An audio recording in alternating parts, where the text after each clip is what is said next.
Arte programme cette semaine une soirée spéciale Marlon Brando. Bon, très bien, mais au juste, c'était qui, ou plutôt c'était quoi Marlon Brando? Voici notre réponse, subjective, en 10 petites madeleines. Marlon Brando, c'était tout d'abord, après des débuts au théâtre, un premier film de Fred Zinman début 50, avant l'explosion Un tramway nommé Désir devant la caméra d'Elia Kazan, une histoire de Louisiane, de famille, de folie et de t-shirt. Oh, hi. Yeah, where's the little woman? In the bathroom. Oh. Well, where are you from, Blanche? I live in Oriel. Oriole. Oriole, huh? Oh, yeah, that's right, Oriole. That's not my territory. Man, look, it goes fast in the hot weather. You want a shot? No, I rarely touch it. Marlon Brando, c'était dans la foulée le rôle du révolutionnaire mexicain Emiliano Zapata, toujours devant la caméra d'Elia Kazan, et puis un an plus tard, devant la caméra de Laszlo Benedek, une moto, un blouson de cuir, des lunettes noires et une casquette, c'est-à-dire l'équipée sauvage.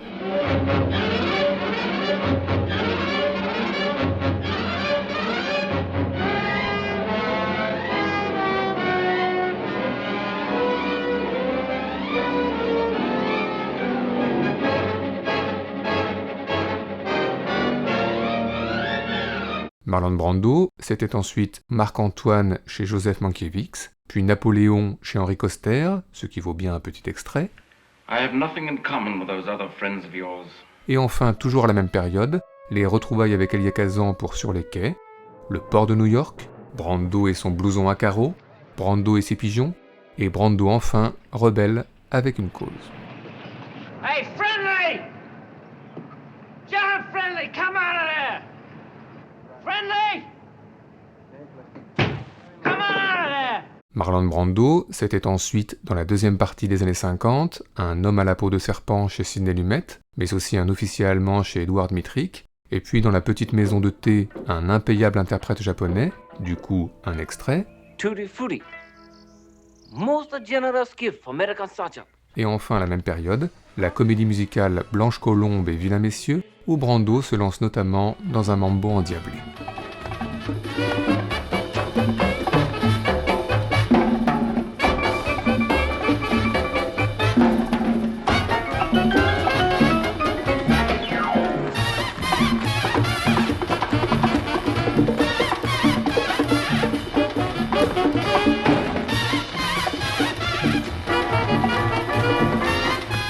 Marlon Brando, c'était ensuite au tout début des années 60 La Vengeance en deux visages, son unique film en tant que réalisateur, où il renvoie Stanley Kubrick, ce qui n'est pas banal, et où il reçoit la visite express sur le tournage de Jacques Tati, ce qui n'est pas banal non plus, un film où Marlon Brando alterne moments d'accalmie sur la plage et éclats de violence sur la place publique.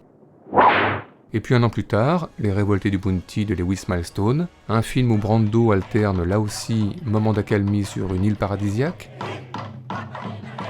et éclat de violence en mer face à Trevor Howard.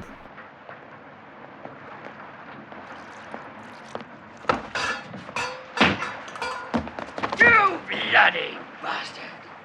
You'll not put your foot on me again.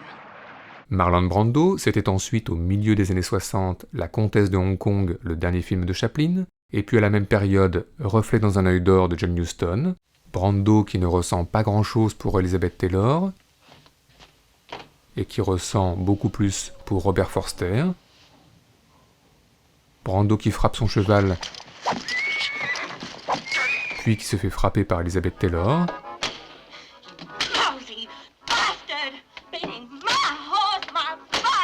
et puis à la même période, La poursuite impitoyable d'Arthur Penn, et toujours les éclats de violence, Brando d'abord passé à tabac, puis qui passe à tabac, et pas qu'un peu.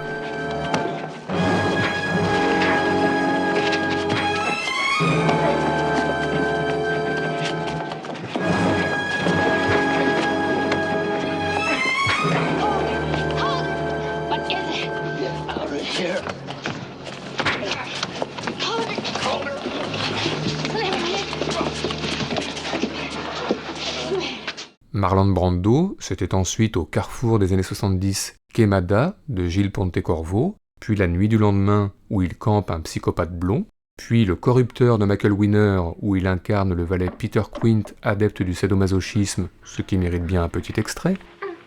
Et enfin surtout en 68, dans Le Candy de Christian Marquand, Brando en roue libre campe un improbable gourou avec l'accent hindou en prime. You have failed to remove your shoes. Oh, I'm sorry. I thought maybe... This sanctum is beyond the reach of material concerns. It is a holy place. The light is holy, the walls are holy, this water is holy, these hands are holy. I see. Do not put your material shoes on the holy water. Marlon Brando, c'était ensuite en 1972 le retour au tout premier plan devant la caméra de Francis Coppola dans le rôle de Don Corleone, parrain négociant ses contrats dans la pénombre, Good. puis dansant avec sa fille en pleine lumière sur la musique de Nino Rota.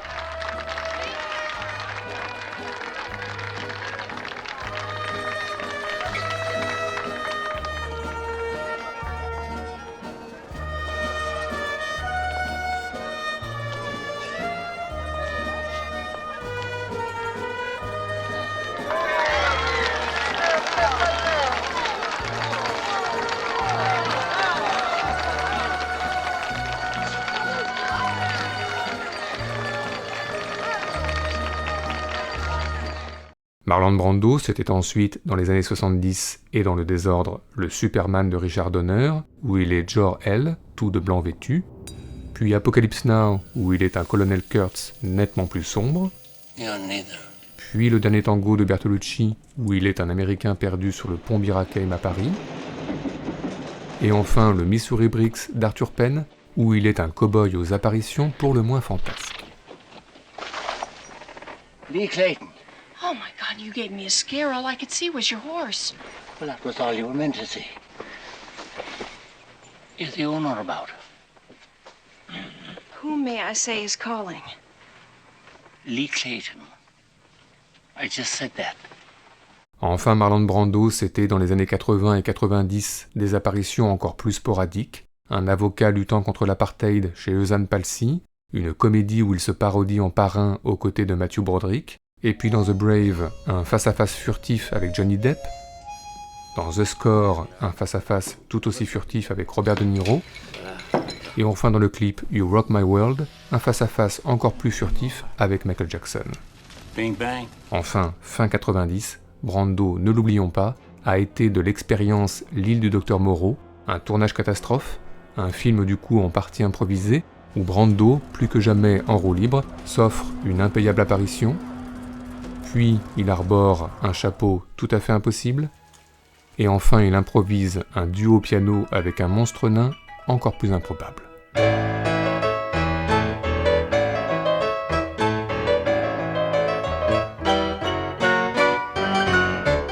Voilà, Marlon Brando c'était tout cela, mais pour terminer sur une note plus positive, revenons quelques 45 ans en arrière, le tramway nommé Désir, Tennessee Williams, Elia Kazan, Vivian Leigh et Marlon Brando, sa modernité pour l'éternité.